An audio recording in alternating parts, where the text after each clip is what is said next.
नमस्कार प्यारे साथियों, मैं सुशील यादव आप सभी का स्वागत करता हूं, आप सभी का अभिनंदन करता हूं। कैसे हैं आप सब लोग? बहुत अच्छे होंगे, जबरदस्त होंगे। थोड़ा सा दोस्तों प्रॉब्लम हो रही थी की डालने में, तो उसको लेकर साथ मैं तो क्लास लाइव कर चुका था, 2 मिनट पढ़ा भी चुका था, पता चला कि क्लास लाइव ही नहीं हुई है। तो अभी सभी को मैं दिखाई दे रहा हूँ, सभी को अभी मैं सुनाई दे रहा हूँ दोस्तों। तो आप सब तक मैं पहुंच पाया हूँ तो एक बार यस का कमेंट कर दीजिएगा, जिससे कि मुझे अनुमान हो जाए कि हाँ मैं आप सब तक पहुंच पाया हूँ। तो स्वागत है, वेलकम है, अभिनंदन है साथियों आप सबका। जल्दी से फटाफट से आ जाओ साथियों। हिस्ट्री लगभग साथियों अपने अंतिम पड़ाव पर चल रही है और बहुत मतलब जल्दी हम हिस्ट्री को खत्म करने वाले हैं, तो आप जुड़े रहिएगा। जब शुरुआत में आप इतने जुनून और जोश से जुड़े थे, तो जो अभी बच्चे चले गए ना बीच वाले, ये समझ लो साथियों, ये एग्जाम सिलेक्शन से भी दूर जाएंगे। क्योंकि जितना बच्चा शुरुआत करता है ना किसी चीज की, अगर लास्ट मोमेंट तक उतना एनर्जी दिखाता रहे ना, तो उसका सिलेक्शन हो जाता है। लास्ट में साथियों युद्ध में वही रुकता है जो युद्ध जीतने की चाहत लेके बैठा होता है। अदरवाइज साथियों जो कायर होते हैं वो युद्ध भूमि छोड़ के चले जाते हैं। तो अभी अगर आप रुके हुए तो आप एक योद्धा हो और आप नौकरी लेके जाओगे, आप जीतोगे। दोस्तों पहले तो मैं आपको एक छोटी सी आज एक इंफॉर्मेशन भी आपको दूंगा, जिससे सुनकर आपका दिल खुश हो जाएगा ना। बहुत दिन से आप सब लोग भी उस बात को सुनने के लिए तरस रहे थे, तो मैं आपको एक बात बताऊंगा दोस्तों। 9 बजे आपकी रीजनिंग की क्लास होती है, 10 बजे आपकी साइंस की क्लास होती है, 9 बजे मैं यानी कि आपके सुशील यादव सर आ जाते हैं, और 10 बजे साथियों फिर आपकी मैथ की क्लास होती है। तो ये हमारा फ्री यूट्यूब का टाइम टेबल है, जो कि साथियों आपका यूट्यूब पर चलता है। पीडीएफ अगर आपको लेनी है तो इस साइंस मैग्नेट वाले टेलीग्राम पर साथियों आपको पीडीएफ मिलती है। दोस्तों आपको अच्छी तरह से पता था कि आप बहुत ज्यादा क्या कर रहे थे, डिस्काउंट डिस्काउंट की बात कर रहे थे, तो आज लो भाई आपके लिए डिस्काउंट करवा दिया गया है। बहुत बेहतरीन तरीके से आपको साथियों एक ऑफर दे दिया गया है। इस ऑफर का आप सबको फायदा उठाना पड़ेगा। कैसे? देखो साथियों, हमारा जो निर्माण बैच चल रहा था जनरल अवेयरनेस का, माता रानी का आशीर्वाद लेते रहना, तो उसके लिए साथियों नवरात्रि पर आपको पता है कि स्पेशल ऑफर निकाला है। तो भैया इसमें क्या है कि जनरल अवेयरनेस का जो फाउंडेशन बैच है, निर्माण बैच, जिसमें मैं आपको कंप्लीट जीके पढ़ाने वाला हूं, चाहे आप किसी भी एग्जाम की तैयारी कर रहे हो, रेलवे की या फिर किसी अन्य एग्जाम की, तो उसके लिए साथियों आप अगर NY100 कूपन कोड लगाओगे, कूपन कोड क्या रहेगा, NY100 कूपन कोड लगाओगे, तो इस अमाउंट पर, कौन से वाले अमाउंट पर, जो आपका 499 का अमाउंट दिख रहा है ना, इस अमाउंट पर साथियों और डिस्काउंट आपको जाके मिल जाएगा। समझ में आ गया? तो भैया आपको एक ऑफर मिल गया है बढ़िया वाला। तो अब अगर आपको कोर्स लेना है तो अब आप कोर्स ले लीजिएगा। हमारा ये लगभग साथियों पहला ऑफर था, और ऑफर वगैरह में थोड़ा हम विश्वास कम रखते हैं, तो अभी आपके लिए निकाल दिया भैया नवरात्रि के तौर पर। तो कूपन कोड क्या होगा, NY, क्या होगा, NY100 लगा देना, तो इस अमाउंट पर डिस्काउंट मिल जाएगा। 499 तो और कम का हो जाएगा, है ना। बल्ले बल्ले हो गई तुम्हारी। तो अगर आप ये वाला बैच लेना चाहते हो साथियों, कॉम्बो जिसमें साथियों सभी का फाउंडेशन कोर्स मिल जाएगा, तो इसके लिए भी साथियों कूपन कोड रहेगा NY200, ठीक है, 200 रहेगा। इसे भी आप ले सकते हैं, इसमें आपको सभी का फाउंडेशन कोर्स मिल जाएगा। चलो शुरू करते हैं। कैसा लगा ऑफर, जल्दी से बताओ। और उससे पहले आप ये बताओ कि हमने अंतिम क्लास में क्या पॉइंट लिखा था, ठीक है। नमस्ते नमस्ते, गुड इवनिंग, बहुत सारा प्यार, बहुत सारा साथियों दुलार, बहुत सारा स्नेह आप सबको। तो जल्दी से एक बार ये बताओ कि हमने अंतिम बिंदु, अपना अंतिम पॉइंट क्या लिखा था अंतिम क्लास में, हमने कौन सी बात आपको साथियों बताई थी। सर नोट्स प्रोवाइड करवा दो ऐप पर। हाँ ऐप पर बेटा, फिर वो पेड वाले बच्चे क्या कहेंगे, पकड़ के कूटेंगे मेरे को कि सर सब कुछ फ्री वालों को हमको दे रहे हो, तो फिर मतलब सेम कर दिया। बनाओ नोट्स, ठीक है, पीडीएफ तो देते हैं ना आपको, पीडीएफ से पढ़ लो, बाकी अगर पॉसिबल होगा तो सोच लेंगे, कोई टेंशन की बात नहीं है। तो एक बार बताओ अंतिम क्लास में आपने क्या लिखा था। सोनम वर्मा करिए, आवाज नहीं आ रही है, तो हम कोयला मूवी के शाहरुख खान हो गए क्या, जो तुम तक आवाज नहीं पहुंच पा रही है। बेटा लता मंगेशकर, हिमेश रेशमिया, AR रहमान, इन सब ने हमसे आवाज की जादूगरी सीखी, और तुम कह रहे हो तुम तक आवाज नहीं पहुंच रही है। आवाज पहुंच रही है तुम तक, ठीक है। आ रही है कि नहीं आ रही, बताओ बस। अंतिम बिंदु बताओ कि अंतिम बिंदु में आपने क्या लिखा था, अंतिम पॉइंट क्या था। आई थिंक हम साथ सिंधु घाटी सभ्यता पढ़ा रहे थे, और सिंधु घाटी सभ्यता में हम बहुत सारी बातें कर चुके थे। आज हम सिंधु घाटी सभ्यता पर बात करेंगे, कुछ शहरों के बारे में बात करेंगे। थोड़े से फैक्टफुल क्वेश्चन यहां से बनते हैं, तो ज्यादा लोड लेने की आपको जरूरत है नहीं। मैंने आपको यह बताया था कि भाई जो सिंधु घाटी सभ्यता के लोग जो थे ना, वो आखिरकार अपने जो लोग हुआ करते थे उनको कैसे दफनाया करते थे। मैंने बताया होगा कि 3 तरह से, या तो पूरी तरह से उनको आग के हवाले कर दें, या पूरी तरह से उनको जमीन के अंदर साथों दफना दें, या उनकी बॉडी को साथों जंगलों में डाल दें, चील को, या उनको खा जाएं, फिर उनकी हड्डियों को दफना दें ना। 3 तरह से साथों ये इनको दफनाने का काम किया करते थे दोस्तों। अब इसमें नगर नियोजन कैसा था सिंधु घाटी सभ्यता के दौरान, साथों यहाँ पर ये प्लानिंग कैसे हुआ करती थी इनके नगरों की। तो सिंधु घाटी सभ्यता जो हुआ करता था, इसके अंदर नगर जो है वो सबसे प्राचीन सत्य सुनियोजित नगर, मतलब व्यवस्थित ढंग से साथियों, ये हमने ये तो पढ़ लिया था ना, हमने ये तो पढ़ लिया था, ठीक है। अब सुनो, हाँ ये हमने पढ़ लिया था ना। चलो यहीं से शुरू करते हैं। तो सुनियोजित नगर साथियों आपको सिंधु घाटी सभ्यता के अंदर देखने के लिए मिलते हैं, मतलब सिस्टमेटिक वे में साथियों नगर बसा रखे हैं। ऐसे नहीं कहीं किसी ने कुछ बसा दिया, कहीं कुछ ने साथियों अपना घर रास्ते की तरफ बना दिया, किसी ने कहीं दरवाजे लगा दिए, ऐसे नहीं, एक सिस्टमेटिक वे में गली साथियों बनाई गई। जैसे क्या होता है ना, जैसे आप गुजरात वगैरह के आज भी घर देखोगे ना, तो ऐसे एक गली बना दी, ठीक है, अब इसमें ऐसे गलियां बनाई, ऐसे गलियां बनाई, ठीक है, और फिर जो घर बनेंगे ना उसे तो यहां पर घर बनने होंगे सबके सब तो एक लाइन में। तो सुनियोजित तरीके से यानी सिस्टमेटिक तरीके से तो नगर को बसाया गया था, सिंधु घाटी सभ्यता का जो नगर हुआ करता था। दोस्तों हड़प्पा और मोहनजोदड़ो में ये दो नगरों के नाम है, जो सिंधु घाटी सभ्यता है उसमें दो नगरों के नाम है साथियों, जिसका नाम एक हड़प्पा हो गया, एक मोहनजोदड़ो हो गया। इन दो में मकानों के निर्माण में साथियों सामान्य पक्की ईंटों का प्रयोग देखने के लिए मिलता है। तो सिंधु घाटी सभ्यता में हड़प्पा और मोहनजोदड़ो में आपको पक्की ईंटों के मकान मिले हैं, पक्की ईंटों के साथियों देखने के लिए साथियों हमें यहां पर मिलता है। सिंधु घाटी सभ्यता में जो मकान के दरवाजे होते थे ना, वो दरवाजे साथियों मुख्य सड़कों पर ना खुलकर पीछे की तरफ खुलते थे। जैसे मान लो ये कोई रास्ता है, ठीक है, यहां पर साथियों क्या बना दिया आपने, ये घर बना दिया। अब आपका दरवाजा आपने एक तो बाहर की तरफ खुलता है, आपने देखा होगा जो मेन गेट वगैरह आजकल बनते हैं, एक अंदर की तरफ खुलता है। तो सिंधु घाटी सभ्यता में क्या हुआ, इवन साथियों कमरे की जो गेट होते हैं देखे होंगे कई बार, वो दोनों तरफ खुल सकते हैं ना। तो अगर आप वो बाहर की तरफ खुल रहा है रास्ते की तरफ, दो बाहर की तरफ खुलना होगा, एक अंदर की तरफ खुलता है। तो सिंधु घाटी सभ्यता में जो मकानों के दरवाजे होते थे ना, वो मुख्य सड़क पर नहीं खुलते थे, वो तो पीछे की तरफ खुलते थे और गलियों में साथियों खुलने का काम करते थे। मतलब अगर दरवाजे के सामने कोई मेन रोड जा रहा तो मेन रोड की तरफ दरवाजे नहीं खुलेंगे, वो गलियों की तरफ खुलेंगे, मतलब उल्टे बना रखे थे उन्होंने मकान। ऐसे आप समझने की कोशिश करो। सिंधु घाटी सभ्यता में सर्वाधिक चौड़ी सड़कें जो हैं वो आपको साथियों मोहनजोदड़ो से प्राप्त हुई है। तो मोहनजोदड़ो में क्या था, ये एक नगर है जो हमें मिला साथियों सिंधु घाटी सभ्यता के दौरान। तो मोहनजोदड़ो में सबसे साथियों आपको चौड़ी सड़कें देखने के लिए मिलती हैं और 10 मीटर साथियों लंबी सड़कें मोहनजोदड़ो के अंदर देखने को मिली हैं। सामान्यतः मकानों में साथियों 4-5 कमरे बनाए गए थे।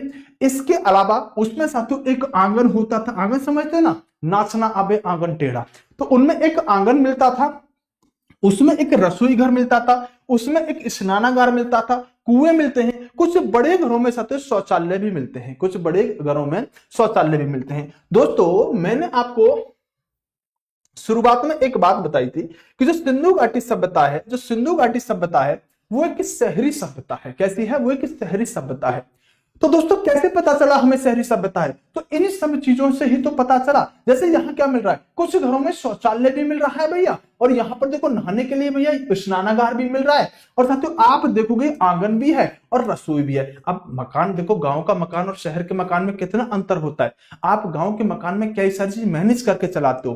दोस्तों जो मिडिल क्लास फैमिली होती है उनके घर में हो सकता है किचन ना ही हो। इवन साथियों आप ऐसे समझो कि जैसे कोई बच्चा जब बाहर रहते हैं पढ़ने के लिए, तो वो क्या करते हैं, उसी कमरे में खाते हैं, उसी कमरे में साथियों वो सोते हैं, और उसी कमरे के अंदर उनके सब कुछ सामान होते हैं। तो सिस्टमेटिक वे में थोड़ी रह रहा है वो साथियों, सिर्फ क्या है, हम अपना काम चलाने का काम करते हैं। लेकिन यहां पर आपको सब कुछ सिस्टमेटिक मिल रहा है। तो लोगों ने अनुमान लगा लिया कि दोस्तों ये जो सभ्यता थी ना, एक शहरी सभ्यता थी। अब शहर के अंदर अगर आप जाओ, मतलब जो लोग रहते होंगे, तो वहां पर आपको जो मकान बनेंगे वो सिस्टमेटिक वे में बनेंगे ना। तो ऐसे हमने सोच लिया कि ये सभ्यता जो, जब इतनी सारी चीजें घरों के अंदर मिल रही हैं, तो ये साथियों आपका क्या है, एक शहरी सभ्यता हो जाएगी। ठीक है, ओके ओके। एक कह रहा है कि मैं बहुत पीछे हूं, आपकी क्लास को कैसे कवर करूं। बेटा वो कैप्सूल मेरे पास नहीं है जिससे आप फटाफट याद कर जाओगे, आप एक एक क्लास लेते आते रहो, ठीक है, आप खुद ही हमको पकड़ लोगे। ठीक है, एक बच्चा आर्मी वाला भी कुछ लिख रहा था, मैं उसका कमेंट देख नहीं पाया, अभी देख लूंगा। तो दोस्तों इसमें क्या है, देखो यहां से दूसरी बात मिली कि जैसे आपने देखा होगा मुख्यतः साथियों जो आपके शहर वगैरह होते हैं, जो शहर वगैरह होते हैं उनमें आपको क्या सीवर लाइन मिलेगी। ऐसा तो नहीं है कि साथियों आपका सोनू या चिंटू पिंटू खेलने के लिए गया, पैर फिसला और नाली में लौट के आ गया, बोले मम्मी जी अब कपड़े साफ करो। ये गांव के अंदर अक्सर होता है। लेकिन शहरों में क्या मिलेगा, आपको नालियां दिखेंगी नहीं, नालियां कहां गई। दोस्तों आज के समय पे जो अच्छे मतलब शहर विकसित किए जा रहे हैं ना, वहां पर तो आपको बिजली की लाइनें भी नहीं दिखेंगी। बिजली की लाइनें भी सत्य वायर जमीन के अंदर ही डाले जाते हैं, और आपके घर जाके सत्य एक वायर निकाल के सीधा सीधा आपके घर कनेक्ट कर दिया जाता है। तो अब क्या है सत्य, जैसे जैसे हम विकसित हो रहे हैं तो ऐसे ऐसे ही चीजों को हम अच्छा करने की कोशिश कर रहे हैं। सिंधु घाटी सभ्यता के लोग जो हुआ करते थे, उनकी जो नालियां हुआ करती थी ना, वो ढकी हुई नालियां मिलती थी, तो गांव के अंदर तो आज भी ढकी हुई नालियां नहीं मिलती। समझते हो ना, होली के समय में बड़ा यूज करते होंगे गांव वाले, समझ गए ना बेटा। हमारी जो, अगर हम बात करें ना, चाहे हम साथियों कितनी भी आधुनिक हो जाएं, लेकिन हमारी सभ्यता जो है ना, वो आज भी साथियों गांव के अंदर ही निवास करती है। आप गांव को कभी पिछड़ा मत समझना, आप गांव को ऐसा मत समझना कि गांव में रहने वाले लोग अच्छे नहीं होते। गांव देखो, आप शहर में आके कितने भी बड़े बन जाओ, लेकिन आप अपने गांव से हमेशा जुड़े रहना। आप शहर में साथियों भाईचारा नहीं रख सकते, गांव में साथियों दूसरे मोहल्ले का भी व्यक्ति होगा ना, वो भी आपको अपनापन दिखाएगा, ठीक है। तो यहां पर ढकी हुई नालियां आपको देखने के लिए मिलती हैं, जबकि साथियों इसी आधार पर हमने ये अनुमान लगाया कि ये सभ्यता एक शहरी सभ्यता हुआ करती थी। बात समझ में आई। अब दोस्तों हम देखो क्या करेंगे, सिंपल हम ये करेंगे कि हम एक एक शहर उठाएंगे और जहां से क्वेश्चन बना है ना, उसको हम कवर करेंगे। सिंपल भाषा में ये समझो कि जब सिंधु घाटी सभ्यता खोजी गई तो बहुत सारे उसके नगर अलग अलग मिले, ठीक है, बोले ठीक है। जब अलग अलग नगर मिले तो हमें यह जानना है कि कौन सा नगर तो किसने खोजा, और कहीं कहीं ये जान लेना है कि वो कब खोजा। दूसरा, उस नगर में कौन सी चीज मिली, बस इतना ही याद रखना है, टेंशन मत लो। कितना याद रखना है, एक तो कोई भी नगर है तो वो साथियों कहां है, किसने खोजा और कब खोजा। दूसरा, उस नगर में क्या मिला, बस इतना याद रखोगे तो आपका काम चल जाएगा, और यहीं से सबसे ज्यादा क्वेश्चन बनने के चांसेस रहते हैं, ठीक है। आओ, जैसे साथियों एक हड़प्पा नगर का नाम हो गया, पहले तो हमने जाना कि इसको हड़प्पा सभ्यता ही कह दिया जाता है ना, तो हड़प्पा पहला नगर था। पहला क्या है, हड़प्पा नगर। देखो ये हड़प्पा नगर जो है, इसकी जो साथियों खुदाई की गई है, इसको जो साथियों यहां पर जो आपका खोजा गया है, ये साथियों दयाराम साहनी जी के द्वारा खोजा गया है। सबसे फेवरेट क्वेश्चन है दोस्तों एग्जामिनर का कि हड़प्पा नगर की खोज किसने करी, दयाराम साहनी ने करी। कब करी, तो 1921 में साथियों इसकी खोज की गई थी। दोस्तों ये वर्तमान में पता है कहां पर है, ये वर्तमान में दोस्तों पाकिस्तान के अंदर अवस्थित है, ये भारत में नहीं है, ध्यान रखना। हड़प्पा जो नगर है वो साथियों पाकिस्तान के अंदर है, ठीक है, बोले ठीक है। दयाराम साहनी ने 1921 में खोज करी, तो 1921 में साथियों भारत पाकिस्तान वगैरह कुछ हुआ नहीं करता था, आप अच्छी तरह से जानते हो। बोले अच्छा सर। साथियों ये क्वेश्चन सबसे ज्यादा पूछा जाएगा कि हड़प्पा शहर किस नदी के किनारे है, समझ गए बात को, हड़प्पा शहर किस नदी के किनारे है। दोस्तों ये क्वेश्चन आपसे सबसे ज्यादा पूछा जाएगा। आरआरबी ग्रुप डी टारगेट करा, गुरुजी मैं आर्मी में हूं, मेरे सीओ सर आपकी क्लास देख रहे हैं, गुरुजी मेरे सीओ सर आपकी क्लास देख रहे हैं। दोस्त आपका जो भी नाम है, मेरा नमस्कार कहिएगा अपने सीओ सर को। और सेना का हमारे दिल में बहुत सम्मान रहता है, हम चाहे किसी भी स्तर पर पहुंच जाएं, लेकिन सेना के लिए हमारे दिल में जो सम्मान रहेगा, हमारे भाई जो बॉर्डर पर खड़े हैं उनके लिए साथियों जो एक मतलब कहते हैं ना कि हम अगर सुरक्षित खड़े हैं तो वो आपके भरोसे खड़े हैं, है ना। हम अगर यहाँ पर आपको सुरक्षित समझ पाते हैं तो अपनी सेना के भरोसे समझ पाते हैं। और मेरा मानना है कि एक दिन वो दूर नहीं कि जब एयरपोर्टों पर, जब बस स्टैंडों पर, जब शहर में कहीं भी कोई फौजी गुजरा करेगा तो भारत देश के नागरिक उसे सल्यूट किया करेंगे, भारत देश के लोग उसे सलाम किया करेंगे, भारत देश के लोग उस पर गर्व किया करेंगे। वो दिन दूर नहीं। और आज भी सेना का हमारे देश के युवाओं के अंदर बहुत सम्मान है, और आप सम्मान के काबिल हैं क्योंकि आप अपने परिवार, अपनी फैमिली को छोड़कर आप हमारे लिए सब कुछ करते हैं। भले आपको इसके बदले सैलरी मिलती है, लेकिन सैलरी बड़ी चीज नहीं है, आप हमारे लिए बहुत कुछ कर रहे हैं, इसलिए आपकी सेना, अपनी भारत माता को सलाम है। दोस्तों रावी नदी के किनारे क्या है, ये हड़प्पा शहर बसा हुआ है। दोस्तों जैसे आप अक्सर देखते होंगे कि आप क्या देखते हो, जैसे मान लो कि कोई यूपी का व्यक्ति है, अब यूपी का व्यक्ति है, उसने अपनी गाड़ी का नंबर जैसे डलवाया तो यूपी 13 डलवाया, तो वो एक क्या होता है कि कोड होता है किसी भी साथियों राज्य का, उसके जिले का कोई कोड होता है, यूपी 13, यूपी 32, यूपी 45 वगैरह वगैरह, वो अपने कोड साथियों चलते हैं, ठीक है।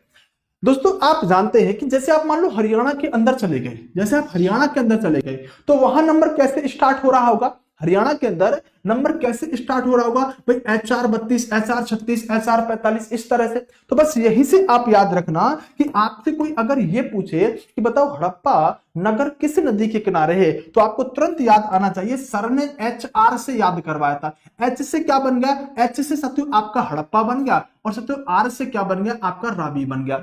तो हड़प्पा सभ्यता का नगर हड़प्पा जो है ये किस नदी के किनारे है, आप कहेंगे सर रावी नदी के किनारे है। बात समझ में आई कि नहीं आई, बोले सर आंसर बिल्कुल आई। अब दयाराम साहनी ने 1921 में खोज लिया, है कहां वर्तमान में दोस्तों, पाकिस्तान के अंदर है। ध्यान रखना, सबसे ज्यादा स्थल जो पाए गए हैं सिंधु घाटी सभ्यता के, मैंने कहा सिंधु घाटी सभ्यता 3 देशों में फैली हुई थी, भारत, पाकिस्तान और अफगानिस्तान। अफगानिस्तान में तो दोस्तों, अफगानिस्तान में तो आपको ज्यादा 2 ही स्थान मिलते हैं, एक सुर्तगोई और एक मुंडीगार। पाकिस्तान में कई सारे स्थान मिलते हैं जिनमें से हड़प्पा एक है, लेकिन सबसे ज्यादा स्थान दोस्तों भारत में देखने के लिए मिलते हैं। और अगर कोई ये पूछ ले कि भारत के किस राज्य में सिंधु घाटी सभ्यता के सबसे ज्यादा स्थान है, तो दोस्तों फिर आप कहेंगे कि भारत के भी गुजरात में सबसे ज्यादा इसके स्थान देखने के लिए मिले। और दोस्तों ये क्वेश्चन आपसे पूछा जा चुका है, क्योंकि सिंधु घाटी सभ्यता का क्षेत्र मैंने आपको बताया था कि त्रिभुजाकार है, और इसका सत्य जो क्षेत्र है उनमें जितने स्थान पाए गए तो गुजरात में सबसे ज्यादा स्थल पाए गए। गुजरात में मतलब सबसे ज्यादा देशों में बात करें तो भारत में साथियों कहां पर सबसे ज्यादा स्थल मिले, तो सबसे ज्यादा स्थल दोस्तों आपके गुजरात में मिले। ये क्वेश्चन कई बार पूछा जा चुका है, भूल मत जाना बेटा, बहुत इंपॉर्टेंट रहने वाला है। दोस्तों अब देखेंगे कि हड़प्पा सभ्यता के अंदर कौन कौन सी वस्तु मिली। देखो, एक तो यहां पर साथियों क्या मिला, श्रमिक आवास मिला। क्या मिला, श्रमिक आवास मिला। स्टाल लगा लेना इस वाले क्वेश्चन पर कि दोस्तों विशाल अन्नागार कहां पर मिला। अन्नागार जैसे अन्न को स्टोर करने का स्थान, जैसे आपके घर पे अनाज वगैरह होता है, इसको आप कहीं स्टोर करते हो ना, तो वही साथियों अन्नागार है। अन्नागार यहां पर देखने के लिए मिला। दोस्तों अगर हम बात करें इसके अलावा, हड़प्पा के अंदर ही आपको एक लकड़ी का ताबूत देखने के लिए मिला। ताबूत समझते हो ना, मैंने आपको बताया होगा कि मेरे सर पर लगी एक एक लाठी की चोट ब्रिटिश साम्राज्य के ताबूत में एक कील की तरह कील की तरह साबित होगी। ये किसने कहा था, लाला लाजपत राय ने। तो ताबूत क्या होता है, सबसे पहले डेड बॉडी जिस एक लकड़ी के स्ट्रक्चर के अंदर रखी जाती थी ना, उसी को ताबूत कह दिया जाता है। तो लकड़ी का ताबूत कहां मिला है, ये भी हड़प्पा के अंदर ही मिला है। दोस्तों वहां पर जो कब्रिस्तान मिला है ना, उसका नाम RH37 कब्रिस्तान दे दिया गया है। तो क्या क्या मिला है हड़प्पा से, एक कब्रिस्तान मिला है, लकड़ी का सामान मिला है, अन्नागार मिला है और श्रमिक आवास मिला है। देखो भैया, इंसान क्या करता है, इंसान देखो 2 चीज तो मरने से संबंधित ही है हड़प्पा के अंदर। 2 चीज तो, कब्रिस्तान में भी इंसान मरेगा तो वहीं उसको दफनाया जाएगा, जलाया जाएगा, लकड़ी के ताबूत में उसकी डेड बॉडी रखी जाएगी। अब मरेगा कब आदमी, जब उसे भाई खाने को कुछ ना मिलेगा, जब अन्न भी ना मिलेगा।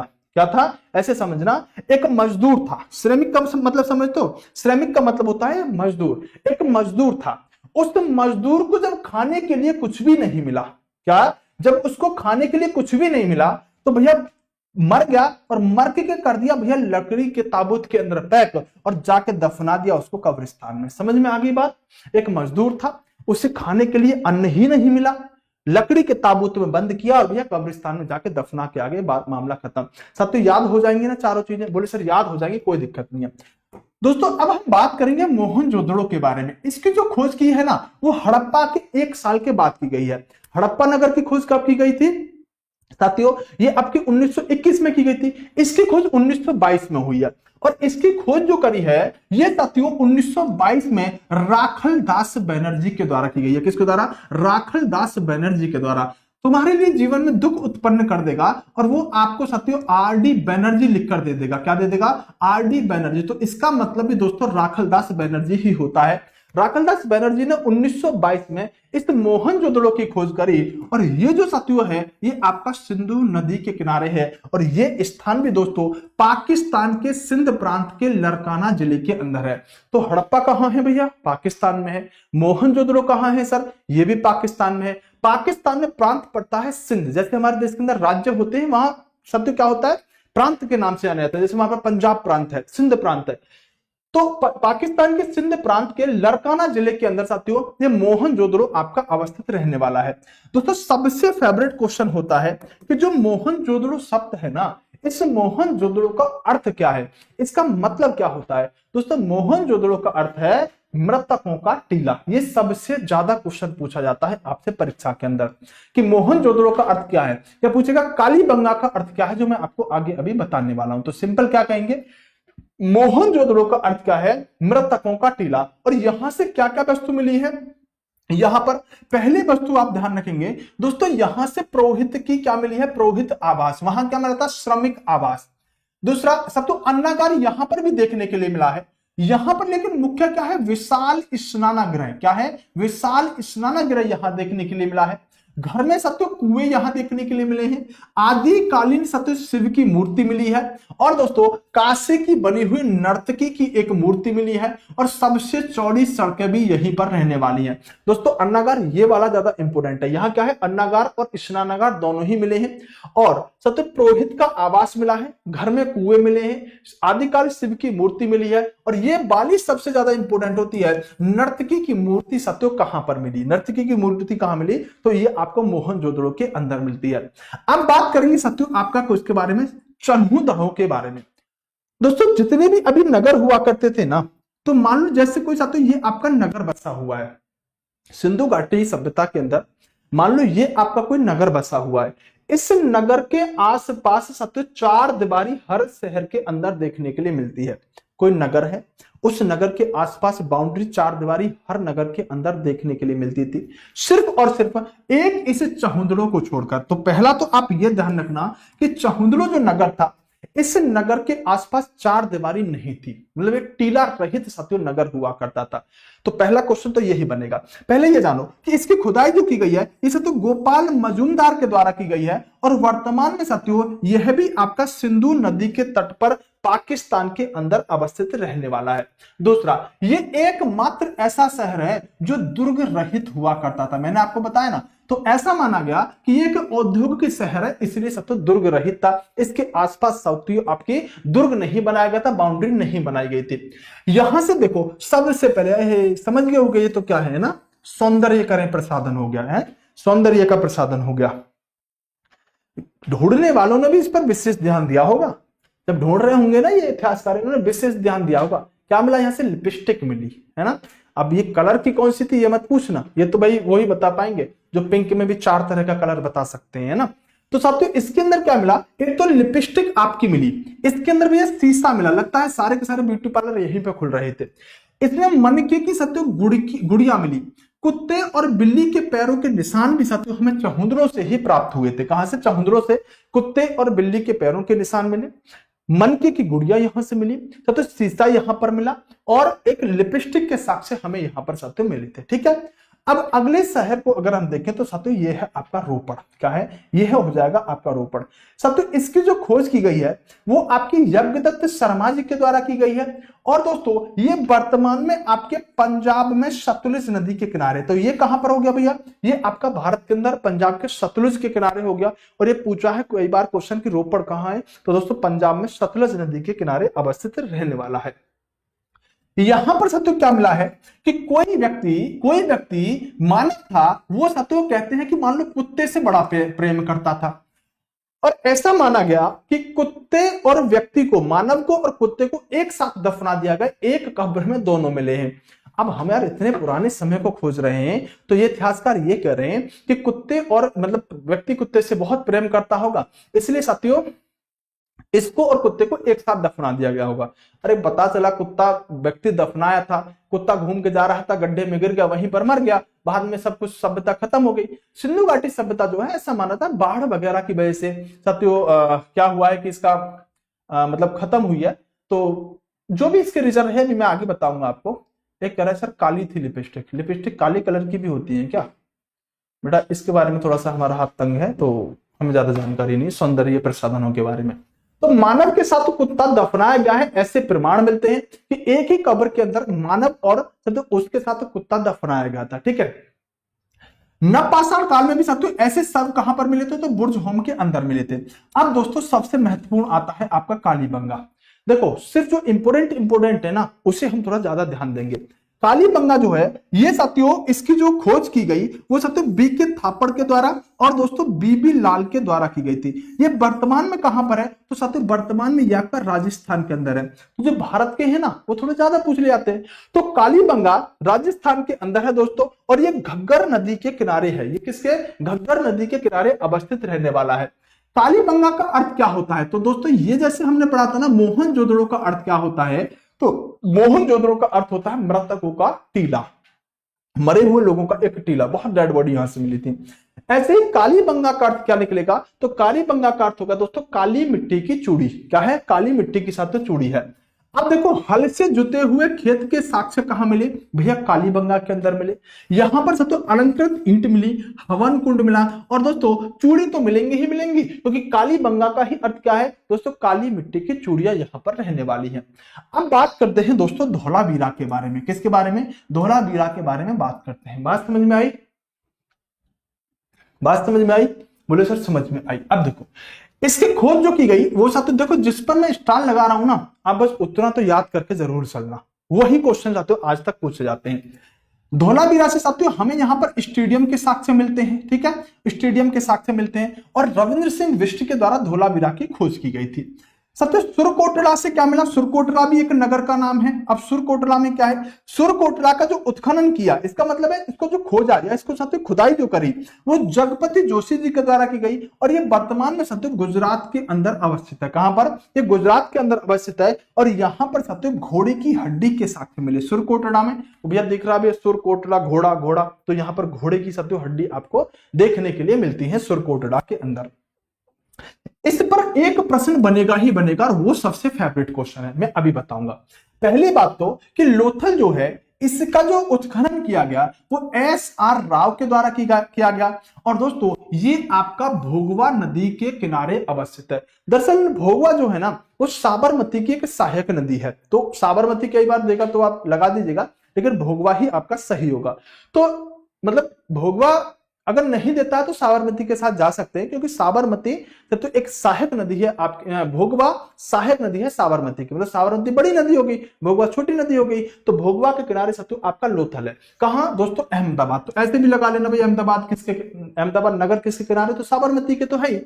गुजरात में सत्य अवस्थित रहने वाला है। यहां पर क्या मिला, यहां से सत्य सिंधु सभ्यता का बंदरगाह मिला, और यही क्वेश्चन आपके लिए बहुत ज्यादा इंपॉर्टेंट होता है। यहां घर के दरवाजे सड़कों की तरफ खुलते थे। दोस्तों ये जो आपका लोथल है इसके अंदर एक अपवाद था कि सभी शहरों के घर के दरवाजे पीछे की तरफ खुलते थे, इसके लोथल के घर के दरवाजे सत्यो मतलब सामने की तरफ खुलते थे, रास्ते की तरफ खुलते थे। और सबसे इंपोर्टेंट क्वेश्चन साथियों यही है कि लोथल किस लिए प्रसिद्ध था, तो यहां पर भैया एक पत्तन था। पत्तन समझते हो, है पोर्ट समझते हो ना, पानी के जहाज जहां पर रुकते हैं, तो यहां पर सबसे एक बंदरगाह हुआ करता था। बस यही क्वेश्चन आपका सबसे ज्यादा पूछा जाता है। क्लियर हुआ। अब देखो सिंधु घाटी सभ्यता में साथियों इन पॉइंटों पर मैं आपसे बात कर चुका था, अब मुझे थोड़ा सा आगे चलना पड़ेगा, ठीक है। सिंधु घाटी सभ्यता की बात हो गई। अब क्या हुआ दोस्तों, जब सिंधु घाटी सभ्यता पूरी तरह से नष्ट नाबूद हो गई, तो कहा जाता है कि सिंधु सभ्यता के बाद में जब ये कहा जाता है कि बाढ़ वगैरह आ गई थी, अब किसी को नहीं पता भाई सिंधु घाटी सभ्यता कैसे खत्म हुई थी, बहरहाल वो सभ्यता खत्म हो गई थी। चाहे बाढ़ का उसका कारण मान लो, चाहे कुछ लोगों का अटैक मान लो, चाहे कहते हैं कि साथियों अकाल पड़ा था, सब लोग मारे गए थे, तो उसका अलग अलग साथियों साक्ष्य है कि सिंधु घाटी सभ्यता समाप्त हुई। मैंने सिंपल आपको बताया था कि हम यहाँ पर पढ़ रहे हैं और अचानक से दुनिया एकदम से दब जाए, सब कुछ खत्म हो जाए, मतलब अब हमारे बारे में कोई बचे ही ना, तो कौन बताएगा हम कैसे मारे थे। और जो लिखे भी जा रही है बातें उनको हम पढ़ नहीं पा रहे, लिखी बातों को पढ़ नहीं पा रहे। सिंधु घाटी सभ्यता की लिपि थोड़ी पढ़ी हमने, तो बहुत ज्यादा हमें सही आइडिया नहीं लग पाया, ठीक है। मैथ के चक्कर में हिंदी छूट जाता है, जीके जीएस को बनाऊं तो रीजनिंग टूट जाता है, छोटी सी चूक एग्जाम ना निकाले साहब तो इन पड़ोसियों के ताने से दिल टूट जाता है। क्या बात लिखी है इस त्रिपाठी नाम के बच्चे ने, करा कि मैथ के चक्कर में हिंदी छूट जाता है और जीएस जीके को मनाऊं तो रीजनिंग रूट जाता है, और छोटी सी चूक से एग्जाम ना निकले साहब तो पड़ोसियों के तानों से दिल टूट जाता है। बेटा एक फेविकोल का डिब्बा ला के दूंगा मैं तुझे बड़ा सा, जैसे टूटा करे ना तो भर के आराम से चिपका लिया कर, ठीक है, चिपका लेकर, दिल को मत तोड़ा कर, दिल तेरा नहीं टूटना चाहिए, ठीक है, दिल टूट जाता है इसका। तो जब सिंधु घाटी सभ्यता खत्म हुई तो सिंधु घाटी सभ्यता के बाद सत्यो वैदिक सभ्यता हम यहाँ पर पढ़ने वाले हैं। वैदिक सभ्यता नाम से ही पता चल रहा है भैया, सिंपल सी बात है, वेदों की बात करने वाले हैं, पंडित जी बनेंगे थोड़ी देर के लिए, ठीक है। तो वैदिक सभ्यता में क्या है भैया, वेदों की हमें जानकारी मिलती है। सिंपल बात समझो कि सिंधु घाटी सभ्यता के पश्चात भारत में जिस नवीन सभ्यता का विकास हुआ उसी को आप आर्य सभ्यता कह दो, क्योंकि इसमें आर्यों के बारे में हम जानेंगे, आर्य क्या थे हम ये बताएंगे। आर्य अथवा इसे वैदिक सभ्यता कह दो, इसे वैदिक काल कह दो, इन सब नामों से साथियों आप जानते हैं। इसके अंदर इसको वैदिक सभ्यता वैदिक काल की जानकारी हमें मिलती है, और जो वैदिक काल या वैदिक सभ्यता की जानकारी हमें मिलती है वो वेदों से मिलती है। तो वैदिक सभ्यता में हम क्या पढ़ेंगे भैया, हम वैदिक सभ्यता को पढ़ेंगे, आर्यों के बारे में पढ़ेंगे, और दोस्तों हम वेदों के बारे में यहां पर जानेंगे। दोस्तों वैदिक काल के अंदर सत्यो आर्यों का आगमन माना जाता है। सर आर्य कौन सी बीमारी आ गई, सुनो अभी बताता हूं। सत्यो इसमें क्या हुआ कि वैदिक सभ्यता जो है, इस वैदिक काल में आर्यों का आगमन भारत में हुआ था, मतलब भारत में आर्य आए थे। सर आर्य कौन थे? तो दोस्तों आर्य एक ऐसा ग्रुप है जो संस्कृत बोलने का काम कर रहा है। किसका? संस्कृत बोलता है। अगर कोई संस्कृत नहीं बोलता तो वो क्या है, अनार्य माना जाएगा। ठीक है, तो आर्य जो थे, ये सिंपल क्या है दोस्तों, आर्य क्या है, आर्य कोई ग्रुप नहीं है, मतलब आर्य कोई व्यक्ति नहीं है, आर्य कोई समाज नहीं, समूह नहीं है। जो व्यक्ति श्रेष्ठ है ना उसी को आर्य कह दिया गया। और ये क्वेश्चन आपसे पूछा जाएगा कि जो आर्य आर्य आर्य आर्य लगा रखा है, ये आर्य का अर्थ क्या है? आप सिंपल कहना, आर्य का अर्थ है श्रेष्ठ। जो श्रेष्ठ है ना वो आर्य की कैटेगरी में आता था। और इनका जो शब्द है ना आर्य, ये एक संस्कृत भाषा का शब्द है, तभी तो इनकी भाषा सब तो संस्कृत हुआ करती थी। अब सर ये बताओ आर्य आए कहां से थे? तो ये भी नहीं पता कि आर्य कहां से आए थे। अलग अलग इतिहासकारों ने अलग अलग बताया। कुछ लोग कहते हैं कि आर्य जो आए थे, मैक्स मुलर नाम का व्यक्ति है, ये सबसे सत्य क्या है, सटीक बात इसकी लगती है। इसने कहा जो आर्य थे ना ये मध्य एशिया से भारत में आए थे। बोले अच्छा। दयानंद सरस्वती ने कहा कि महोदय ऐसा है, आर्य आए थे तिब्बत से। बोले अच्छा। बाल गंगाधर तिलक आए, इन्होंने बताया आर्य आए थे उत्तरी ध्रुव से। तो आर्य बेसिकली आए कहां से थे? इस मामले में दोस्तों अलग अलग लोगों का अलग अलग मत है। पहली बात, मैक्स मुलर, दयानंद सरस्वती और बाल गंगाधर तिलक इसके बारे में अलग अलग बातें बताते हैं। लेकिन फिर भी आपसे जब क्वेश्चन बनेगा तो सिंपल पूछेगा कि मैक्स मुलर के अनुसार आर्य कहां के निवासी थे, या बाल गंगाधर तिलक के अनुसार आर्य कहां के निवासी थे, या दयानंद सरस्वती के अनुसार आर्य कहां के निवासी थे। और स्टार लगा लो, अगर आर्यों से कोई क्वेश्चन भी बनाना चाहेगा ना तो सबसे पहला यही क्वेश्चन बनाएगा, आर्य शब्द का अर्थ क्या है? आप सिंपल कहना श्रेष्ठ या महान। बात समझ में आ गई? सर मैं फ्रॉम महाराष्ट्र, आज तक आपसे आपकी जैसी हिस्ट्री नहीं देखी। बेटा मेरी जैसी हिस्ट्री बहुत पढ़ाते हैं ना, मैं तो बहुत सिंपल सी हिस्ट्री पढ़ाता हूँ, इसमें कोई बड़ी बात नहीं। तुम भी मेरे से अच्छी हिस्ट्री पढ़ा सकते हो मुझसे पढ़ के, ठीक है। मेरे बहुत सारे स्टूडेंट है दोस्तों, एक छोटी सी बात बताऊंगा, मेरे बहुत सारे स्टूडेंट है जो आज भी कई शहरों के अंदर ऑफलाइन पढ़ाते हैं,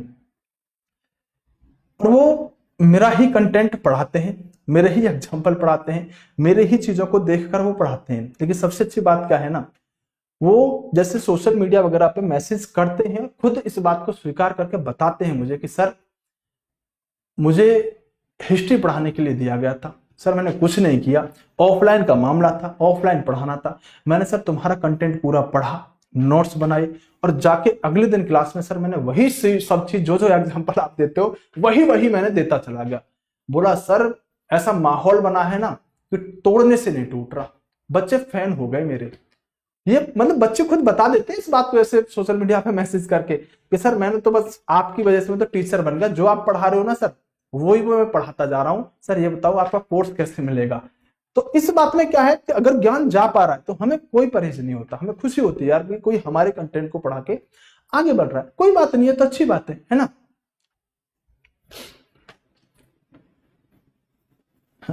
एक बात मैं बताऊं दोस्तों, एक बात मैं आपको बताऊं, एक बच्चा एक कमेंट कर रहा था, मैं क्या ही किसी के लिए कहूं, कहना अच्छा नहीं लगता।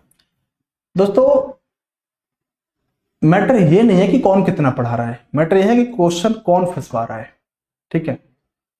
और जैसे तुम नाम लिख रहे हो ना, जिसका भी नाम लिख रहे हो, छोड़ो इन बातों को, ठीक है। दोस्तों देखो, तो आर्य कहां से आए थे? दोस्तों ये आर्य जो आए थे अलग अलग लोगों के अनुसार अलग अलग जगह से आने का काम करते हैं। अब दोस्तों हम अगर बात करें यहां पर वैदिक सभ्यता के बारे में, वैदिक सभ्यता के बारे में बात करें तो आर्य सर्वप्रथम दोस्तों कहां आए थे? देखो कहां से आए थे वो तो विवाद का विषय रहा, वो तो विवाद, लेकिन आए कहां थे? तो पंजाब और अफगानिस्तान के क्षेत्र में आके बसे थे, क्योंकि उस समय अफगानिस्तान जो था वो सब तो भारत के ही क्षेत्र में रहा करता था।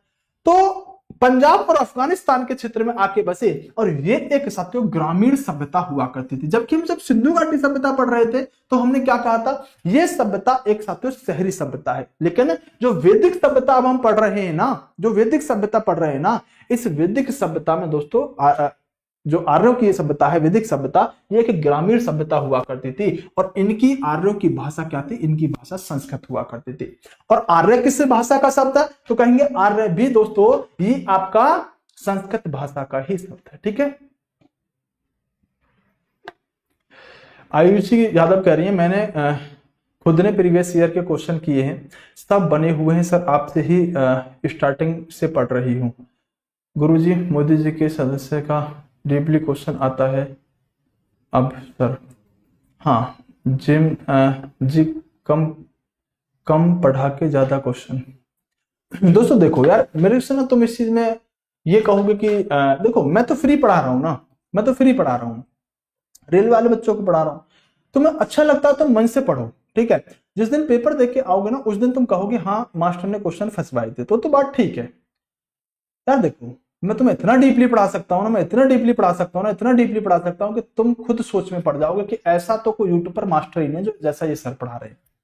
ठीक है, मेरा उस चीज के लिए नाम नहीं जाना जाता कि मैं तुम्हें बहुत सारा पढ़ा दूं, मेरा उस चीज के लिए नाम जाना जाता है कि मैं तुम्हें कम में ज्यादा फंसा के दिखा दूं। और दूसरा, मेरी क्लास के अंदर जो बच्चा आएगा ना वो इंटरेस्ट के साथ हर सब्जेक्ट पढ़ेगा। सब्जेक्ट के अंदर इंटरेस्ट बनाने की सबसे बड़ी बात होती है टीचर की। टीचर कई सारी किताबों से पढ़ के पढ़ा सकता है नो डाउट, लेकिन उस सब्जेक्ट के अंदर उस टीचर ने इंटरेस्ट जगाया बच्चे में कि नहीं जगाया, ये सबसे बड़ी बात होती है। पता है क्यों? क्योंकि अगर उस सब्जेक्ट के अंदर इंटरेस्ट आ गया ना बच्चों को, तो मैंने जो पढ़ाया ना अब ये बच्चा बहुत सारी किताब पढ़ेगा क्योंकि उसे वो टॉपिक क्लियर है। और किताब जब ही पढ़ सकता है जब उसे उस सब्जेक्ट के अंदर इंटरेस्ट होगा। आप देखना, अगर आपको हिस्ट्री में इंटरेस्ट आ गया ना तो आप किताबों से हिस्ट्री पढ़ना शुरू कर रहे होगे। अब आपको मैंने पढ़ा तो बहुत कुछ दिया, लेकिन सब्जेक्ट के अंदर अगर इंटरेस्ट नहीं बना पाया, रुचि नहीं आपकी बना पाया ना, तो फिर कोई फायदा नहीं है। और जिस बच्चे को आपने अपने सब्जेक्ट में रुचि बना दी ना, वो बच्चा गाइड ले लेके किताब ले लेके पढ़ेगा, बहुत सारे क्वेश्चन लगाएगा। और यही तो हमें चाहिए, यही तो हमें चाहिए। आपको क्या लगता है? आप कई काम ऐसे कर जाते हो जो आप कभी सोच भी नहीं पाते। पता है क्यों? क्योंकि आप उसके अंदर इंटरेस्ट ले रहे होते हो, इंटरेस्ट ले रहे होते हो। ये सेम एग्जाम पे भी लागू होता है, इंटरेस्ट लेके पढ़ो एग्जाम निकल जाएगा। ठीक है, चलो मुझसे डायरेक्ट कैसे बात हो बेटा? मुझसे डायरेक्ट बात नहीं हो पाएंगी किसी भी तरह से, ठीक है, मुझसे डायरेक्ट किसी भी तरह से बात नहीं हो पाती। दोस्तों देखो, आर्य जो हुआ करते थे ना, इनकी जो प्रशासनिक इकाई थी, ये जो समाज इनका जो हुआ करता था, वो इन्होंने साथियों अपना समाज जो हुआ करता था इसको 5 इकाइयों में बांट रखा था। जैसे आज हमारा देश है तो मान लो देश सबसे बड़ा होगा राष्ट्र। जैसे आज हमारे देश के अंदर राज्य है तो राष्ट्र से छोटा मतलब देश से छोटा क्या होगा? जन होगा। जन मतलब साथियों राज्य। अगर मैं कहूं कि आर्यों की जो प्रशासनिक इकाई थी उसमें सबसे बड़ी इकाई क्या थी? तो राष्ट्र। अगर कहें सबसे छोटी क्या थी? तो कुल। कुल से बड़ा ग्राम, ग्राम से बड़ा विश्व, विश्व से बड़ा जन और जन से बड़ा राष्ट्र। तो आर्यों की सबसे प्रशासनिक इकाई आपकी 5 तरह की हुआ करती थी, जिसमें सबसे बड़ी और सबसे छोटी आपको याद रखनी है। दोस्तों अगर वेदों की बात करें तो वेद सिंपल सी बात है दोस्तों, वेद आपके 4 होते हैं। कितने हैं? वेदों की संख्या है दोस्तों आपके 4। याद सबको होंगे, नहीं होंगे तो थोड़ा याद करने की कोशिश करना।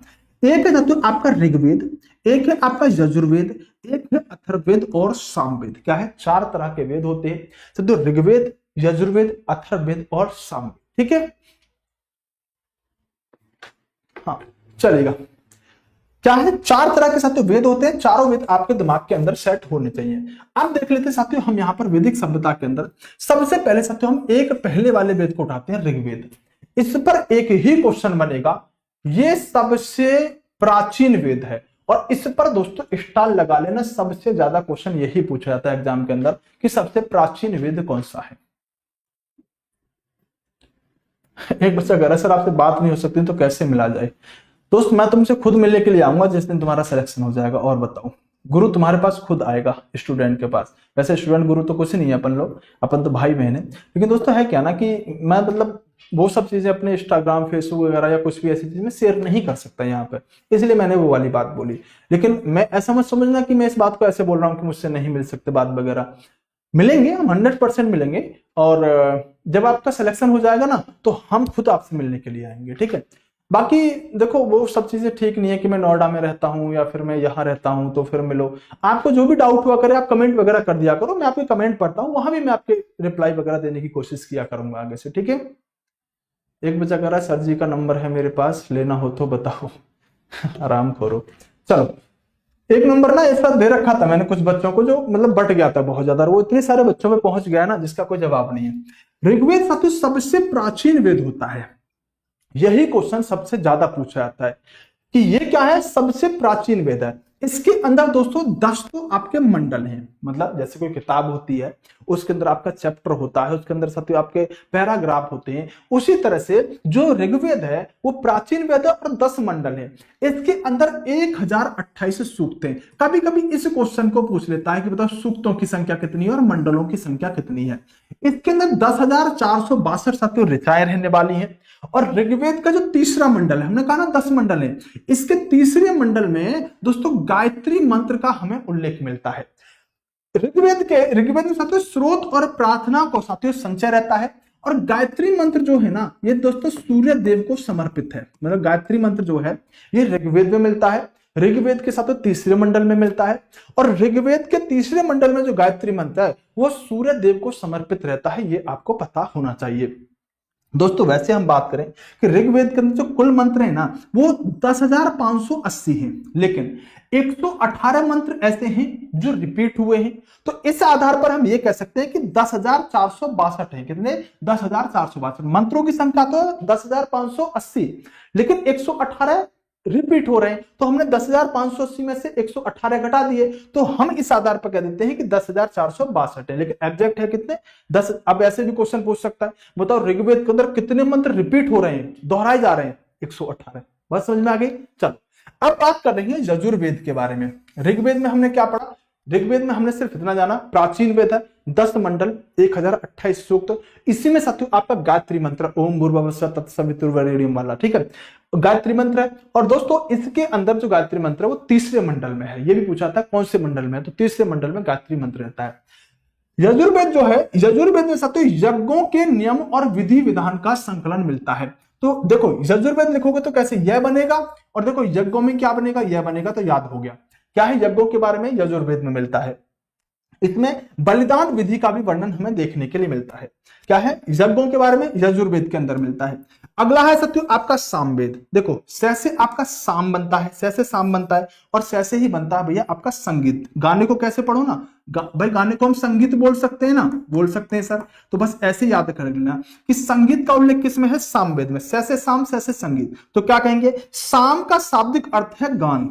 क्या है? साम का शाब्दिक अर्थ है गान। और भारतीय संगीत, देखो यहां पर भी संगीत आ गया, संगीत का जनक इसी को कहा जाता है। तो संगीत का जो जनक है ना वो साथियों आपका सामवेद को कहा जाता है, ठीक है, सामवेद को कहा जाता है। दोस्तों संगीत में स्रोतों का वर्णन इसी के अंदर देखने के लिए मिलता है। संगीत में स्रोतों का वर्णन इसी के अंदर साथियों देखने के लिए मिलता है। अब बात करेंगे अथर्ववेद के बारे में। मैंने आपको बताया होगा ना, अर्थ को ऐसे पढ़ना साथियों, अर्थ, अर्थ मतलब पृथ्वी। तो अर्थ पे क्या करता है आदमी? अर्थ पे बैठ के तो ये वशीकरण, तंत्र मंत्र, ये सब जमीन पे बैठ के तो पहले साधु संत से करते थे ना। जमीन पर बैठ गए, नागिन नाचे गली गली, ओम स्वाहा, नागिन को बुलाओ, है ना, ऐसे देखा होगा आपने बड़े बड़े अगोरी वगोरी से, मतलब बहुत सारे आपने फिल्मों के अंदर भी देखा होगा। और वैसे भी साथियों तो जो साधु संत से हुआ करते थे, मतलब जो तांत्रिक विद्या वाले, वो जमीन पे बैठ के तो यज्ञ करके करते थे। तो अर्थ मतलब अर्थ, अथर्व से क्या बनेगा? अर्थ, अर्थ मतलब पृथ्वी, और वहीं पर तंत्र मंत्र वशीकरण काम सब वहीं से होते थे। सुनो, अथर्व जो है ये दरअसल साथियों अथर्वा ऋषि के द्वारा रचित है। तो अथर्व अथर्वा, अथर्व अथर्वा ऋषि कौन है? याद हो जाएगा? बोले हाँ सर। इसमें कुल 731 मंत्र हैं और लगभग साथियों इसमें 6000 पद्य रहने वाले हैं। अथर्ववेद का संबंध चिकित्सा, तंत्र मंत्र और वशीकरण से रहने वाला है। तो यही पूछेगा भाई तंत्र मंत्र और वशीकरण का उल्लेख किसमें है? तो भैया अथर्ववेद में। अथर्व से अर्थ, अर्थ मतलब ये जादू टोना जितने भी करते हैं जमीन पे बैठ के वो करने का काम करते हैं। दोस्तों अगर हम बात करें, देखो वेदों की संख्या कितनी बताई? 4। लेकिन अगर कहे वेदांगों की संख्या कितनी है?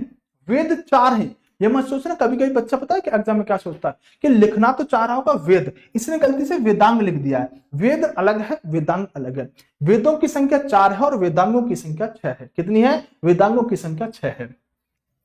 पुराणों की संख्या कितनी है? 18 पुराण, 18 पुराण। उपनिषदों की संख्या कितनी है? तो उपनिषदों की संख्या तो 108 होती है। पूरी तरह से आपको याद रखनी पड़ेंगी चीजें, वही चीजें जो आज तक पूछी गई है। दोस्तों उपनिषद का शाब्दिक अर्थ होता है गुरु के समीप बैठना। जैसे हमने उपनिषद जाने ना 108, तो कभी पूछेगा बताओ उपनिषद का अर्थ क्या है, तो उपनिषद का अर्थ होता है गुरु के समीप बैठना। और दोस्तों जो आपका सत्यमेव जयते है ना, ये एक मुंडकोपनिषद से लिया गया है। जो सत्यमेव जयते आपने लिखा हुआ देखा होगा, सत्य की ही जीत होती है, जो अशोक स्तंभ है उस पर लिखा देखा होगा। तो ये क्वेश्चन सबसे ज्यादा पूछा जाता है कि सत्यमेव जयते शब्द किससे लिया गया है। तो जो हमारे उपनिषद है ना 108, उनमें से एक सत्य मुंडक उपनिषद है, इसी से साथियों हमने सत्यमेव जयते लेने का काम किया। तो ये कई बार सत्य पूछा गया। बात समझ में आई? सर यूपीएसआई के लिए निर्माण बाद जीएस की लिए सफिशिएंट होगा? हाँ बेटा ले सकते हो, कोई शिकायत का मौका नहीं मिलेगा। अच्छा दोस्तों एक बात बताओ, इस क्लास के अंदर ऐसे कितने बच्चे हैं जो यूपी पुलिस और यूपीएसआई की तैयारी करेंगे? एक बार कमेंट करना, ऐसे कितने बच्चे हैं जो यूपी पुलिस और यूपीएसआई की भी तैयारी करेंगे, यूपी की वैकेंसी की भी तैयारी करते? क्योंकि यूपी में तो हर बच्चे का, हर स्टेट का बच्चा एग्जाम देता है ना।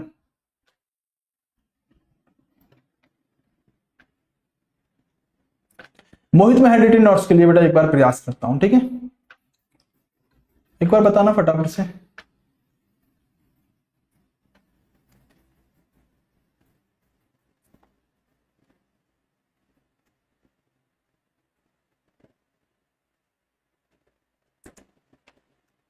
सर आज तक हमको पीडीएफ नहीं मिला। बेटा पीडीएफ डलता है वो साइंस मैग्नेट वाले पेपर डलता है। यूपीएसआई यूपीसी, अच्छा बहुत सारे हैं, ठीक है, ओके ओके ओके, चलो ठीक है, ओके ओके। बात क्या है ना कि बहुत सारे बच्चे ऐसे होंगे जिनको नॉलेज ही नहीं है चीजों की, है ना। बहुत सारे बच्चे ऐसे होंगे जिनको चीजों की नॉलेज ही नहीं है। यूपी पुलिस के अंदर दोस्तों बहुत सारे बच्चे ऐसे हैं जो राजस्थान से, हरियाणा से, एमपी से और आपका बिहार से आके साथ लगे हुए हैं ना। क्योंकि आप अगर एग्जाम दोगे तो बस जनरल में काउंट होगे। एक सिंपल सी बात मैं आपको बताना चाह रहा हूं, जैसे आप अपने स्टेट में ओबीसी में आते हो या एससी में या एसटी में आते हो, और अगर आप यूपी में फार्म भरते हो ना, तो सिंपल सी एक बात रहेगी कि यहाँ आप जनरल में काउंट होगा, आपको जनरल की मेरिट क्वालिफाई करनी पड़ेगी। बाकी कोई साथियों अलग चीज नहीं होती है। मतलब मैं आपको वीडियो वगैरह बना के समझा दूंगा इस चीजों के बारे में, ठीक है? बच्चों को पता नहीं होता कई बार। चलो दोस्तों अगर हम बात करें तो जो ऋग्वेदिक काल हुआ करता था, इसमें हमारा समाज 4 वर्णों में बटा हुआ था। वर्ण क्या, जैसे आज के समय में हमने जाति व्यवस्था कर रखी है ना, जैसे हिंदू, मतलब हिंदू मुस्लिम तो एक अलग चीज हो गई, जैसे जाट राजपूत वगैरह वगैरह। तो पहले क्या था कि 4 वर्णों में समाज बटा हुआ था, जिसमें से सबसे श्रेष्ठ माने जाते थे ब्राह्मण। धर्म की रक्षा करने के लिए ब्राह्मण कहा जाता है कि ब्राह्मण के जो भगवान ब्राह्मण जो भगवान हुआ करते थे ब्रह्मा, उनके शरीर से साथियों ये लोग पैदा हुए थे। जैसे बाजुओं से क्षत्रिय पैदा हो गए, सिर से ब्राह्मण, ऐसे कुछ इसकी चीजें मिलती हैं।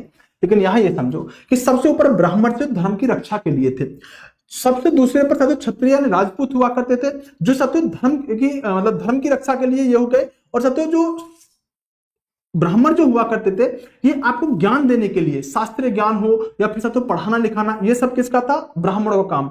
लड़ना लड़ाई वड़ाई करना साथियों क्षत्रियों का काम हुआ करता था। वैश्यों का काम हुआ करता था, मतलब बनिया टाइप के जो लोग होते हैं भाई, व्यापार वगैरह करना। और शूद्रों का काम हुआ करता था साथियों इन तीनों के लिए साथियों व्यवस्था देखना।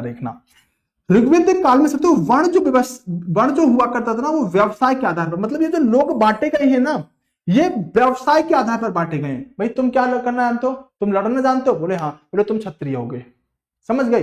भाई तुम क्या जानते हो? बोले हम तो जी मतलब पढ़ाना वढ़ाना सही जानते हैं। बोले तुम क्या हो गए? ब्राह्मण हो गए। तो वर्ण व्यवस्था जो की गई ना, यहाँ पर व्यवसाय के आधार पर की गई थी। किसके? व्यवसाय के आधार पर। जो जो चीज के बारे में जानकारी रखता है ना, उसको साथ उसी चीज के यहाँ पर वर्ण में डाल दिया गया था। सिंपल सी बात है कि जो इंद्र है ना, इंद्र जो थे, ये सत्य आर्यों के सर्वाधिक प्रिय देवता थे। तो पूछेगा कि आर्यों के सर्वाधिक प्रिय देवता कौन थे? इंद्र हुए। इन्हें युद्ध और वर्षा का देवता कहा जाता था। देखा भी होगा भैया, लक्ष्मण जी को लास्ट में कौन शक्ति मारता है? इंद्र ही मारता है ना, मेघनाथ वगैरह जो है। तो इन्हें साथियों क्या कहा जाता है? इन्हें पुरंदर भी कहा जाता था। तो इंद्र जो है वो प्रिय देवता है, युद्ध और साथियों आपके वर्षा के देवता है। अग्नि जो है ये आग के देवता है। वरुण जो है ये जल के देवता है। सोम ये जंगल के देवता है।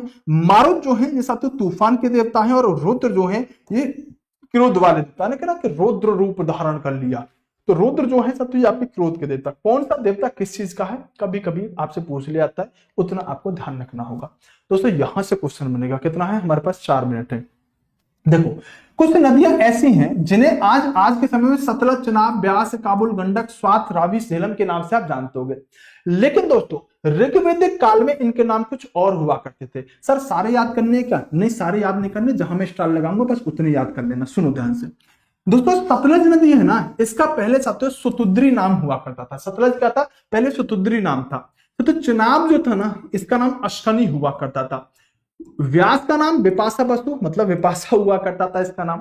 दोस्तों काबुल जो है इसका नाम कुंभा हुआ करता था।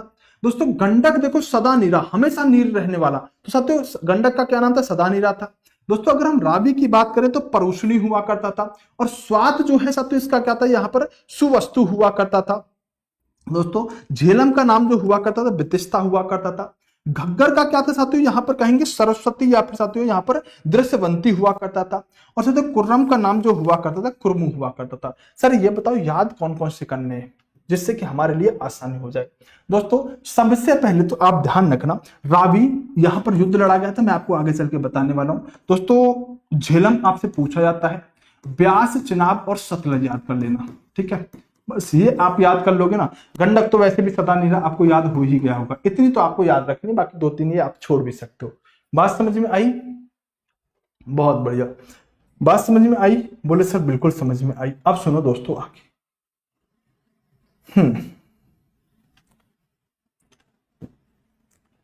दोस्तों अगर हम बात करें तो ऋग्वैदिक काल में यानी वैदिक काल में 6 दर्शन पाए गए हैं। कितने? 6 दर्शन पाए गए हैं।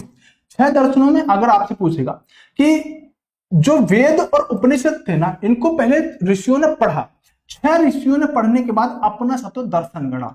इसमें एक साख्य दर्शन है जो कि साथियों कपिल मुनि के द्वारा लिखा गया।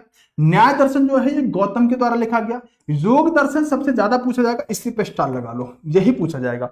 योग दर्शन साथियों पतंजलि है ना, योग दर्शन साथियों पतंजलि। साथियों वैशेषिक दर्शन जो है इसके साथियों कणात हो जाएंगे। और उत्तर मीमांसा जो है साथियों इसके यहाँ पर वादरायण हो जाएंगे। और पूर्वी मीमांसा जो है इसके साथ जैमिनी हो जाएंगे। बस आप ये योग दर्शन वाला याद रख लेना, चाहो तो पहले 2 याद रखो वो चलेगा, नहीं योग दर्शन का पतंजलि, बस यही आपसे पूछा जाता है। दूसरी बात साथियों, यहां पर जो ऋग्वैदिक काल था, इस ऋग्वैदिक काल में साथियों इनका जो व्यवसाय था वो था पशुपालन, मतलब लोग पशुपालन करते थे। सिंधु घाटी सभ्यता मात्र सत्तात्मक था, यह समाज पितृ सत्तात्मक हुआ करता था। इसमें गाय को अघन्य माना जाता था, मतलब ना मारने योग्य, मारने पर आपको मृत्यु दे दी जाएगी, ये क्वेश्चन पूछा जाता है सबसे ज्यादा। गाय को अघन्य माना जाता था। आर्यों के प्रिय पशु था साथियों यहाँ पर घोड़ा, और प्रिय देवता थे साथियों इंद्र। तो प्रिय पशु और प्रिय देवता इनके याद रखने होंगे। आर्यों के द्वारा खोजी गई साथियों धातु थी जिसका नाम है लोहा। और ऋग्वेद में सरस्वती नदी सबसे ज्यादा पवित्र नदी मानी जाती है। सबसे ज्यादा पवित्र नदी कौन सी है ऋग्वेद में? साथियों आपकी सरस्वती मानी जाती है।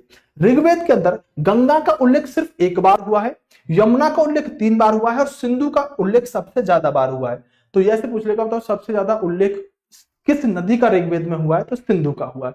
दोस्तों ये हमने स्पीड से कवर किया है, और अच्छा हुआ कि हमने स्पीड से कवर करने के साथ ये हमने साथियों खत्म कर दिया।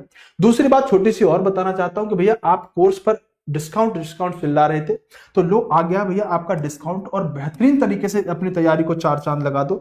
NY100 कूपन कोड लगा लेना, इस अमाउंट पर आपको क्या मिल जाएगा? डिस्काउंट मिल जाएगा। इसके अलावा साथियों आप इस कोर्स पर भी डिस्काउंट ले सकते हैं NY200 लगा के। इसमें आपको क्या क्या मिलता है तो ये मैं आपको बता देना चाहता हूं। हमारे कोर्स के अंदर साथियों आपको क्या क्या मिलेगा, तो इसके अंदर साथियों बाइलिंगुअल आपको कंटेंट मिलेगा, और दोस्तों आपकी इसमें लाइव क्लासेस रहेंगी। क्या रहेंगी? लाइव क्लासेस रहेंगी, बाइलिंगुअल कंटेंट रहेगा। इसके अलावा दोस्तों इसमें आपको 2024 के अपडेटेड क्वेश्चन मिलेंगे इस कोर्स के अंदर, टेस्ट सीरीज मिलेगी, और साथियों आपको पीडीएफ भी मिलेगी। ठीक है, तो अब आप जाके कोर्स खरीद सकते हो भैया। NY कूपन कोड लगाना मत भूलना, बहुत बेस्ट ऑफर आपको दे दिया है। ये हमारी क्लास का साथियों टाइम टेबल है जो आपको पता होना चाहिए। तो मिलते हैं साथियों आपसे अगली क्लास में, तब तक के लिए बेस्ट ऑफ लक, नमस्कार, जय हिंद दोस्तों, bye bye, take care, love you to all. ठीक है, चलो आज थोड़ा सा मुझे ज्यादा पढ़ाना था इसलिए साथियों में थोड़ा स्पीड से चला था। मेरे कमेंट का रिप्लाई दीजिएगा। अंजलि मैं आपके कमेंट का रिप्लाई बाद में दे दूंगा, एक बार बाद में कर देना। ठीक है, ग्रुप डी में 1 मार्क्स की हिस्ट्री आता नहीं, 1 का नहीं आता बेटा। ठीक है,